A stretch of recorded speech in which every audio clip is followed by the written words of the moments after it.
This is your girl JP, and you're watching Jampot TV. This episode of Jampot TV is sponsored by Fearfully Wonderfully Made Boutique. Trendy clothes and accessories for all shapes and sizes. Fearfully and wonderfully made for you. Thank you guys for tuning in. Today on Jampot TV, we have Miss Jesulie Chesterfield, and she is Miss Miami Broward Carnival 2013. So, say hi to the viewing audience. Hello. So, how did you get into pageantry? I've been performing for years, probably from the time I was 3. And my first pageant, I was 13. I won Miss Adelaide in junior high school in 2007. And that same year, I competed in the Queen of Queens pageant against high school and junior high queens in the territory. I won that pageant also. In 2011, I placed first runner-up in Carnival Queen, and this is my 3rd title in 2013. Let's talk about the nitty-gritty of Virgin Islands Pageantry. Do you think that there's politics when it comes to pageantry in the Virgin Islands? It's always pageant politics. It's always. There are definitely young ladies in the Virgin Islands that have done pageants for years. They're well known. They're liked in the community. And in the Virgin Islands, and I could especially say for St. Thomas, because that's where I live, that's where I've done pageants, your judges are in the community. So they're seeing these young ladies on a regular instead of judges from abroad that haven't met these ladies and judging on first sight the day of the pageant. Right. The judges that we have in St. Thomas, they see these ladies all the time. So I think there's definitely sometimes a favorite. I could attest to that. I'm probably, some people in the community see me and do pageants and they say, oh yes, Jesulie is my favorite. I'm going to look out for her. It just happens. So specifically for Virgin Islands Carnival Queen, all the judges were native to the island? I know for Virgin Islands Carnival Queen, the judges have to submit a form for whichever event they want to judge for, or they get contacted for events that they would like, that the committee would like them to judge for. And I think they go through a trial basis where the judges committee prep them and basically give them a criteria of which they're judging before the actual show.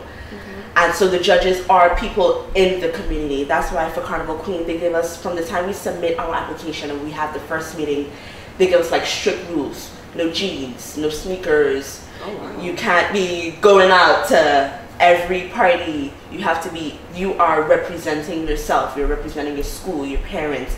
And these people see you all the time. And we don't know the judges until we go out on stage and look down into cubicles. Wow. That's when we first see the judges. So it's definitely people in the community that we just have to look out for. A lot of times when people go to different pageants in the Virgin Islands, they don't really understand what goes on backstage and what goes on in the judges' minds and the criteria that they have to go through as far as judging you. So can you please tell our viewing audience about what weighs in more when vying for the title of Carnival Queen? Because some people may say, oh, she had the best talent, you know, she had the best evening where she should win. But, you know, what really matters more when vying for that title? My year, there were 7 beautiful, talented young ladies competing. And we had our cocktail reception, which it was judged, personal interview, judged, and those were leading up before the pageant. And the day of the pageant, before we got onto the stage, our costume, it was prejudged before it was actually seen by a different set of judges. Wow. So we have 3 judge segments before anybody else sees us that night of the show. See, and on stage. A lot of people don't know that. And determining Miss Intellect, speaking parts for Carnival Queen weighs the most. It's about 200 points a judge from the cocktail reception, the personal interview, and the question and answer on stage.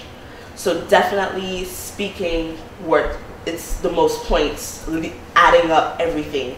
So you can go on stage, have the best costume, the best talent, the best gown, but if you can't speak, you lose the show. And I could definitely attest to that. For Charlene Kilpatrick, she won Carnival Queen, I think, in 2004, and the first runner-up. I think she got most of the judge segments, but the only thing Charlene got was Miss Intellect, and she won the competition because she sweet in personal interview. She's sweet in question and answer, and that rised her above. My year, I got nothing the judges judge. The second runner-up got best costume, contestant number 1 got best gown, and contestant number 3 got best talent. The winner got Miss Intellect, but I placed first runner-up, and a lot of people were confused. Why did Jalisa place first runner-up when she got nothing? Because I can speak. I was consistent in all the segments, and my personal interview scores, my intellect scores, they were up there. So that segment, that compilation of the 3 things, it's very important when vying for Carnival Queen. And international pageants on a whole, speaking is very important. Yeah, and that's something that Virgin Islands people definitely need to hear, because we are very political ourselves on the way we judge the girls on stage, and you know, they don't know what those girls go through. And thank you for bringing an insight to that. Yeah, it's always a backstory, and then things happen where if a young lady shows up late to a particular event, points off.